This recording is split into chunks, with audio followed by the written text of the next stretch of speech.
Police ജീപ്പിൽ നിന്ന് മദ്യക്കുപ്പി പുറത്തു വരിക, ഹാൻഡ്സ് വെക്കുക, ചീട്ട് കളിക്കുക, അടിച്ച് ഫിറ്റായി വണ്ടി ഓടിക്കുക. ഓപ്പറേഷൻ തൂഫാൻ എന്ന പേരിൽ മയക്കുമരുന്നിനെതിരെ വൻ ക്യാമ്പയിൻ നടത്തുമ്പോൾ തന്നെ തൂഫാൻ അടിച്ച് നടക്കുന്ന ചില പോലീസുകാരുടെ മുഖം നാടിനു മുന്നിൽ തുറന്നു കാട്ടുന്ന ഒരു വീഡിയോ കഴിഞ്ഞ ദിവസം കേരളം കാണുകയുണ്ടായി. അത് തന്നെയാണ് കേരളം ഇപ്പോൾ ചർച്ച ചെയ്തുകൊണ്ടിരിക്കുന്നത്. തൊടുപുഴയിലെ ലോകകപ്പ് ഫൈനലിനിടെ ജനങ്ങൾ തടഞ്ഞ പോലീസ് വാഹനത്തിൽ നിന്ന് മദ്യക്കുപ്പി കണ്ടെടുത്തത് ഒരു ചെറിയൊരു സംഭവമൊന്നുമല്ല. ഇത് നിയമം നടപ്പിലാക്കേണ്ടവരുടെ ഇരട്ടത്താപ്പിന്റെ ഏറ്റവും വലിയ തെളിവാണ്. ജനങ്ങൾ സ്വയം തൂഫാനായി മാറിയപ്പോൾ ഉയർന്ന ചോദ്യം വളരെ ലളിതമാണ്. നിയമം എല്ലാവരെയും അല്ലെങ്കിൽ എല്ലാവർക്കും ബാധകമാണോ, അതോ യൂണിഫോമിന് പ്രത്യേകം ഇളവ് വല്ലതും ഉണ്ടോ?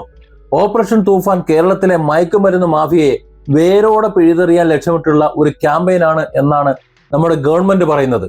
തമിഴ്നാടും അതുപോലെ കേന്ദ്ര സർക്കാർ പോലും ഈ തൂഫാൻ ഏറ്റെടുത്തിട്ടുണ്ട്. ആയിരക്കണക്കിന് അറസ്റ്റുകളും കോടിക്കണക്കിന് രൂപയുടെ മയക്കുമരുന്നുകളുമാണ് പിടിച്ചെടുക്കലും ഒക്കെ നടന്നുകൊണ്ടിരിക്കുന്നത്. ഈ സംഭവം മുഴുവൻ ക്യാമ്പയിന്റെ വിശ്വാസ്യതയെ തന്നെ ചോദ്യം ചെയ്യുന്ന ഒന്നാണ് ഈ പോലീസുകാരുടെ വണ്ടിയിൽ ഇരുന്നുകൊണ്ടുള്ള കള്ളുകൂടി. അതും ഒഫീഷ്യൽ ഡ്യൂട്ടിയിൽ, യൂണിഫോമിൽ, ഒഫീഷ്യൽ വാഹനത്തിൽ, നടു റോഡിൽ ഇത് ചെയ്യാന്ന് പറഞ്ഞാൽ, ജനങ്ങൾ അത് പിടിക്കാന്ന് പറഞ്ഞാൽ എന്തൊരു നാണക്കേടാണ്. അതും നിരോധിത പുകയില ഉൽപ്പന്നമായ ഹാൻഡ്സ് അടക്കം കയ്യിലിരിക്കുന്നു. അതുപോലെ കവറുകൾ പലതും കയ്യിലുണ്ട്. ജനങ്ങളോട് സഹായം ചോദിക്കുന്നുണ്ട് ഇതേ പോലീസ്. അതായത് മയക്കുമരുന്ന് വിതരണക്കാരെ പിടികൂടാൻ ജനങ്ങളോട് സഹായം ചോദിക്കുമ്പോൾ ജനങ്ങൾ നോക്കുമ്പോൾ പോലീസ് സ്വയം മദ്യപിച്ച് വാഹനം ഓടിക്കുന്നതാണ് കാണുന്നത്. ജനങ്ങളെ ഇത് ബാധിക്കില്ലേ? ജനങ്ങൾ എന്താണ് മനസ്സിലാക്കേണ്ടത്? ഈ ഇരട്ട മുഖം സമൂഹത്തിലെ വിശ്വാസം, പോലീസിനോടുള്ള വിശ്വാസം, ഇവിടുത്തെ നിയമ സംവിധാനത്തോടുള്ള വിശ്വാസം തകർത്ത് തരിപ്പണമാക്കുന്നില്ലേ? തൊടുപുഴയിലെ ജനങ്ങൾ കാണിച്ചിട്ടുള്ള പ്രതികരണം ജനാധിപത്യത്തിന്റെ യഥാർത്ഥ ശക്തിയാണ്. പോലീസ് വാഹനം തടഞ്ഞു പരിശോധന നടത്തുകയും മദ്യക്കുപ്പി പുറത്തെടുക്കുകയും ചെയ്തത് സാധാരണ പൗരന്മാരുടെ ധൈര്യമാണ്. ഇതാണ് യഥാർത്ഥ തൂഫാൻ എന്ന് പറയുന്നത്. സോഷ്യൽ മീഡിയയില് ഇതാണ് യഥാർത്ഥ തൂഫാൻ എന്ന് ട്രോൾ ചെയ്തുകൊണ്ടിരിക്കുകയാണ്. ആഭ്യന്തര വകുപ്പിന്റെ മൗനമാകട്ടെ അസ്വസ്ഥത ഉണ്ടാക്കുന്നുണ്ട് ഈ ഒരു കാര്യത്തിൽ. ജനങ്ങൾക്ക് വിവരം ലഭിച്ചാൽ അവർ തന്നെ നിയമം കയ്യിലെടുക്കും എന്നുള്ളൊരു സന്ദേശമാണ് ഈ സംഭവം നൽകുന്നത് എന്ന് നമ്മൾ മനസ്സിലാക്കണം. ഇത്തരം സംഭവങ്ങൾ ആവർത്തിക്കുമ്പോൾ പോലീസ് സേനയുടെ അച്ചടക്കവും അവരുടെ പ്രൊഫഷണലിസവും ചോദ്യം ചെയ്യപ്പെടുന്നുണ്ട്.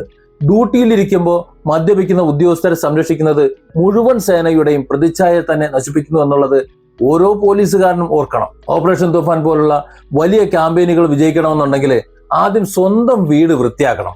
അല്ലെങ്കിൽ ജനങ്ങളുടെ തൂഫാൻ ഭരണം ഈ പോലീസിന്റെ തൂഫാൻ ഭരണത്തെക്കാൾ ശക്തമായി എന്ന് വരും. ഈ ഒരൊറ്റ സംഭവം മാത്രമല്ല, കേരള പോലീസിനുള്ളിൽ ഒളിഞ്ഞിരിക്കുന്ന അച്ചടക്കരാഹിത്യത്തിന്റെ ലക്ഷണമാണ് നമ്മൾ പുറത്തേക്ക് കാണുന്നത്.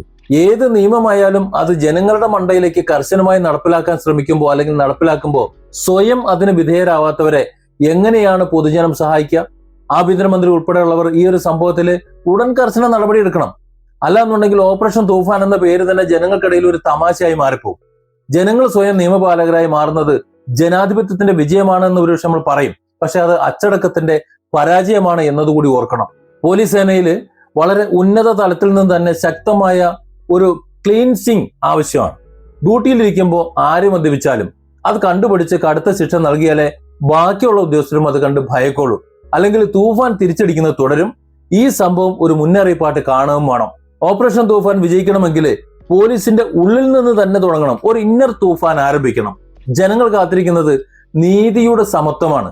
അത് ലഭിച്ചില്ല എന്നുണ്ടെങ്കിൽ അടുത്ത തൂഫാൻ കൂടുതൽ ശക്തമായി വീശിയടിക്കുമെന്ന് ഉറപ്പാണ്. നിയമം എല്ലാവരെയും ഒരുപോലെ ബാധിക്കുമെന്ന് തെളിയിക്കാനുള്ള ഒരു സമയമാണത്. അതുകൊണ്ട് ഇത്തരം തൂഫാൻവാദികളെ ഉണ്ടല്ലോ, യൂണിഫോം ഇട്ട തൂഫാൻവാദികളെ, അവരെ പടിയടച്ച് പിണ്ടം വെക്കേണ്ട സമയം എന്നോ അതിക്രമിച്ചു. അത് അധികാരികൾ ചെയ്തില്ല എന്നുണ്ടെങ്കിൽ നിയമം കയ്യിലെടുത്ത് ജനങ്ങൾ ചെയ്യുന്ന ഒരു അവസ്ഥ വരും. അത്തരത്തിൽ നിയമം കയ്യിലെടുക്കുന്ന ഒരു സാഹചര്യം, ജനങ്ങൾ നിയമം കയ്യിലെടുക്കുന്ന ഒരു സാഹചര്യം വന്നാൽ നമ്മുടെ സംസ്ഥാനത്തിന്, നമ്മുടെ നാടിന് അത് ആപത്താണ്. അതാർക്കും അറിയാഞ്ഞിട്ടല്ല. അതുകൊണ്ട് തന്നെ അത്തരത്തിലൊരു സാഹചര്യം വരാതെ നോക്കേണ്ടത് ഇവിടെ ഉത്തരവാദിത്വപ്പെട്ട ആഭ്യന്തര വകുപ്പ് കൈകാര്യം ചെയ്യുന്നത് ആരൊക്കെയാണോ അവരൊക്കെയാണ്. Different angles. Don't forget to subscribe and support this channel.